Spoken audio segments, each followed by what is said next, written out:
learning really pertinent, relevant, personal tools. And we're all on a growth continuum. Every one of us somewhere in that continuum. And along the way, we get different tools that are kind of the biggest, best thing since sliced bread. And then we move through, and pretty soon we got a whole toolbox full of tools that we carry with us. And it's like, I wonder which tool I should use at this time. Oh, we're getting tooled up. So I have a document that we looked at maybe a year and a half ago, or maybe more. I don't know. I've forgotten. But I think I have something like 20 different possibilities of how we can engage with people or issues, in prayer. Or, in other words, engage to affect them, change them, upgrade them.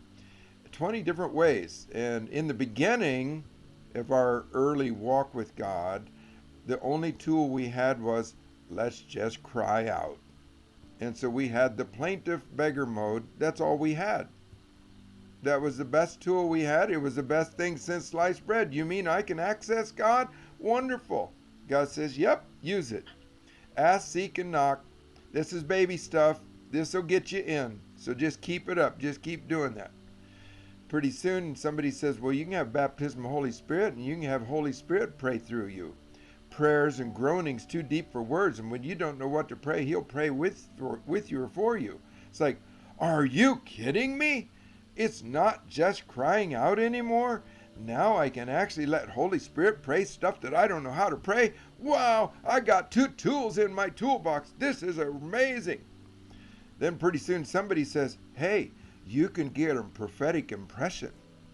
And you can pray from knowing something that God gave you, an understanding, an awareness, a picture, whatever. What?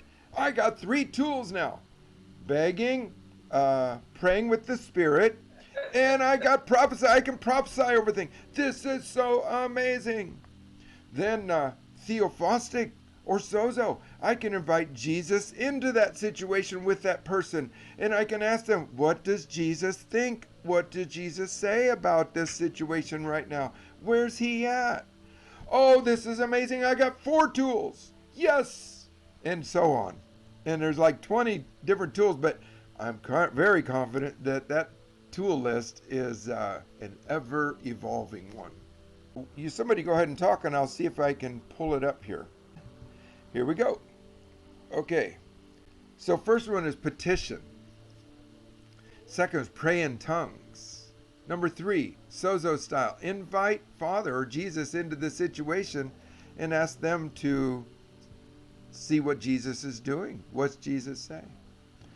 This one is Bob Jones. He says in the 2000 teens, God is going to emphasize us having the faith of God. So it's, in other words, it's not our faith.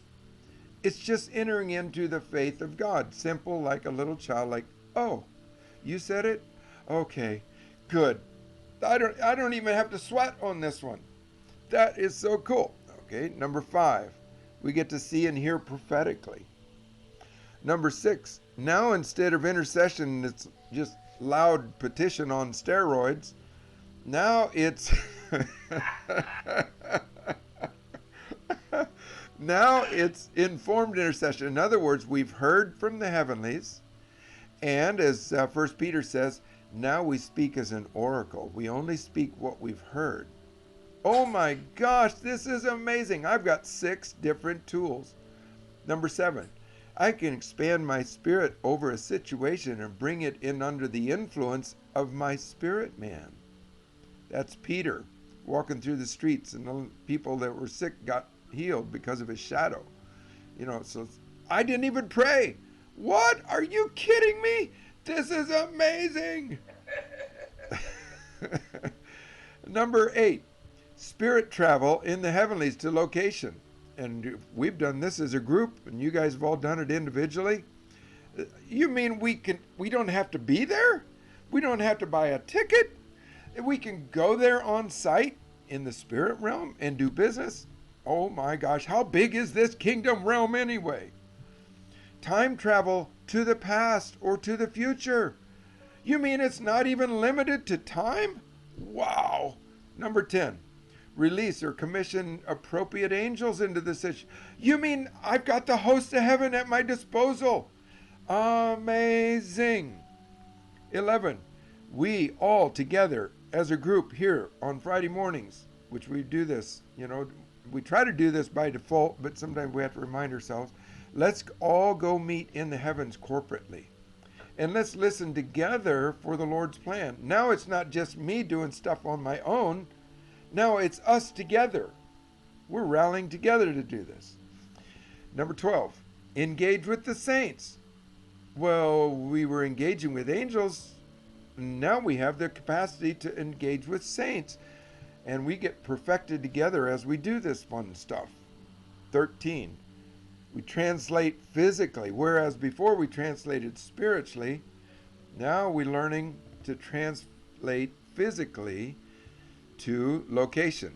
And we've all cited the example of the ladies of gold, ladies of the golden candlestick back in the middle 1900s, wrote several books by that. Number 14, we personally become a sign and wonder. What that means to me is Isaiah 60.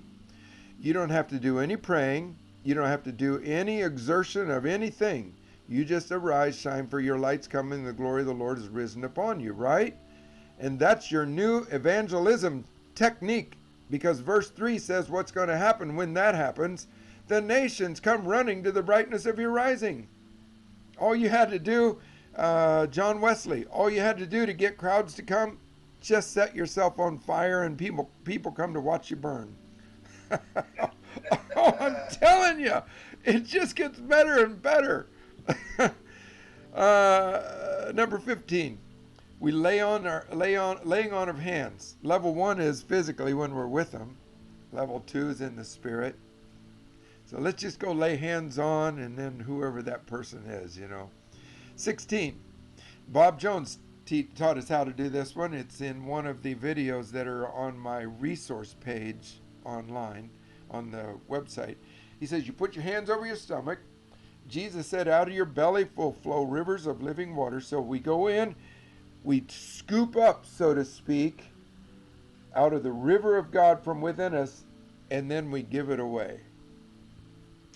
There's number 16. I thought maybe it was 20, but it looks like I got 17 here. Number 17 is we become a co-creator with God.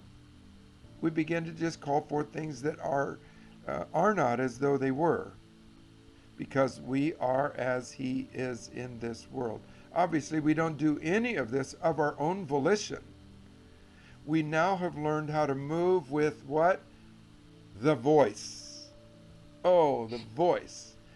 And so a little caution at the end here says, as we mature and as Father deems it timely, these tools are granted to us. Each tool, though, requires another level of, number 1, level of maturity. Number 2, greater devotion to Jesus. And number 3, greater character to keep us from misuse of this tool. Because each successive tool brings with it increasingly more liberty, more authority, and more power. Maybe no wonder why baby Christians don't get to know about this, is because they probably would shipwreck. So these are just for starters, to inspire us into an eternity of new territories and new tools opening up to us. There'll never be a reason to be bored again. I'll include this document in the next email. Guys and gals, are we into the good stuff or what? And I don't mean just us. I'm just saying somehow by accident, by hunger, or just by God's sovereignty, He just said, I'm going to let you just fall over into the good stuff, See, now it's up to us. So honestly, for quite a while, I would carry that document with me. This is not the one, but the one that I just showed you, I would just carry it with me. Now, let me get really familiarized with this. Because when I come up to a situation, I don't want to go default to mere beggar posture. That's what I cut my teeth on, but that's not commensurate with our maturity level. We know a whole lot more than just defaulting back to the original stuff. But which one is it, Lord? Is it number 3, number 5, number 17? What are you saying, Lord? Which one do I use today? Oh, I'm telling you guys, whoo, what would it be like if every one of us, if we come up to a situation and God is speaking to you, and we're all together, and he's speaking to you. You use number 3, Steve uses number 5, Teresa uses number 10.